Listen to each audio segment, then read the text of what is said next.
जब हम विदेशी व्यापार विषय को पढ़ते हैं तो उसमें कुछ ऐसी टर्मिनोलॉजी आती है जिसका पता होना हमें अत्यंत आवश्यक है।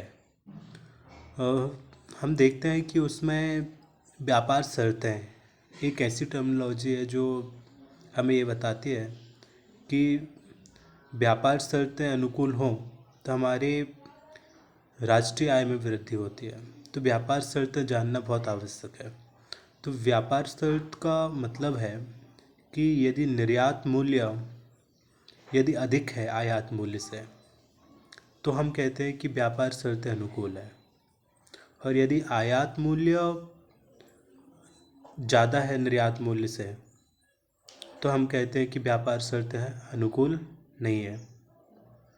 प्रैक्टिकल में देखें कि हमारा सबसे ज़्यादा यहाँ से एक्सपोर्ट हो रहा है, इंपोर्ट हम कम कर रहे हैं, तो हम कहते हैं कि भाई ये व्यापार शर्तें अनुकूल हैं।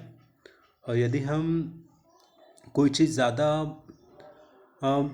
कोई चीज़ ज़्यादा हम मंगा रहे हैं और हम निर्यात कम कर रहे हैं तो हम कहेंगे कि व्यापार शर्तें हमारे अनुकूल नहीं है। ऐसी दूसरी टर्मिनोलॉजी है कि आयात आवरण। आयात आवरण का मीन्स है कि आयात क्षमता, आपकी क्षमता कितनी है आयात करने की, अर्थात आपका विदेशी विनिमय भंडार कितना है, तो उसको हम कहते हैं कि आयात आवरण।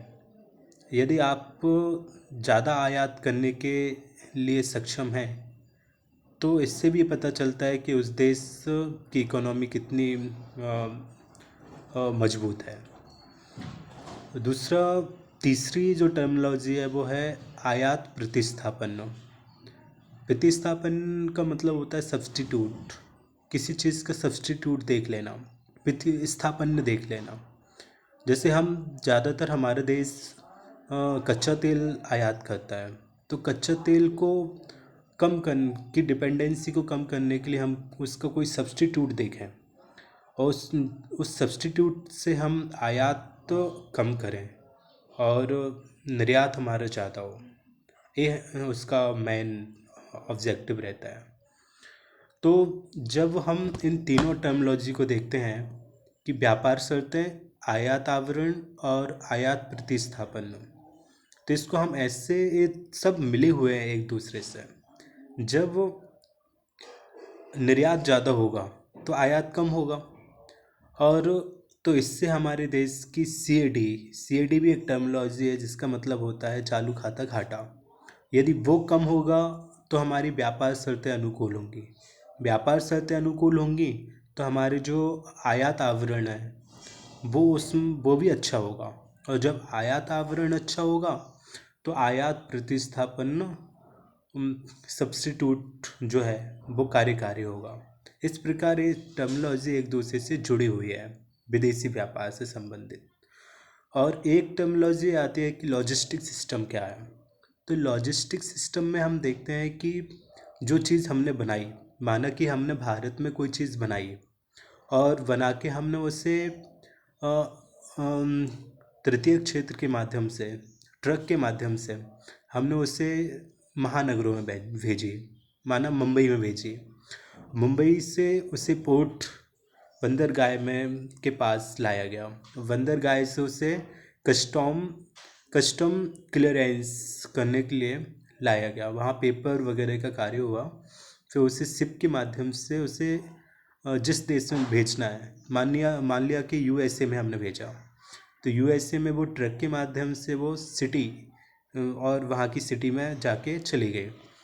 तो इसमें यदि हमारा जो रोड इंफ्रा है वो यदि अच्छा होगा तो हमारी जहाँ 24 घंटे लगते थे वहाँ यदि 12 घंटे लग रहे हैं, और पोर्ट सिस्टम अच्छा होगा, बंदरगाह अच्छे होंगे, वहाँ से सामान जल्दी से चला जाएगा, तो टाइम कम लगेगा और खपत ज़्यादा नहीं होगी, कम खपत होगी।